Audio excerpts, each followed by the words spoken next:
Sir શું પ્રાથમિક તપાસમાં શું સામે આવ્યું છે કે આપઘાત છે કે હત્યા છે શું હતું સમગ્ર ઘટના? કંટ્રોલ રૂમ તરફથી સંદેશો મળેલો હતો કે લક્ષ્મીપુરા પોલીસ સ્ટેશન વિસ્તારમાં કોઈ મહિલાની ડેડ બોડી બિલ્ડિંગના બેઝમેન્ટમાં ફ્લોર પર મળી છે.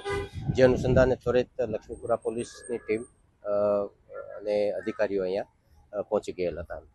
પ્રથમ દ્રષ્ટિએ જોતા સુસાઇડલ લાગે છે, કારણ કે બિલ્ડિંગના 7મા માળ સુધીના સીસીટીવી ફૂટેજ એમના મળે છે અને 7મા માળ પછી ટેરેસ ઉપર જવાનો રસ્તો નથી, તો 7મા માળ સુધી બીજા કોઈ વ્યક્તિની હાજરી નથી. એટલે જે ભોગ બનનાર જે છે, આ કામે મરણ જનાર છે, એ એકલા જ ત્યાં દર્શિત થાય છે કેમેરામાં, અને ત્યાંથી અમને જમ્પ માર્યો હોય એવું પ્રાથમિક તપાસમાં જણાય આવે છે. સર આ કોમર્શિયલ બિલ્ડિંગ છે, રેસિડેન્સ છે નહીં, તો અહીંયા કઈ રીતના આવ્યા હતા? હા, લેટ નાઇટ સીસીટીવી ફૂટેજમાં એવું દેખાય છે કે એ પાછળના ગેટથી અંદર એન્ટ્રી થાય છે.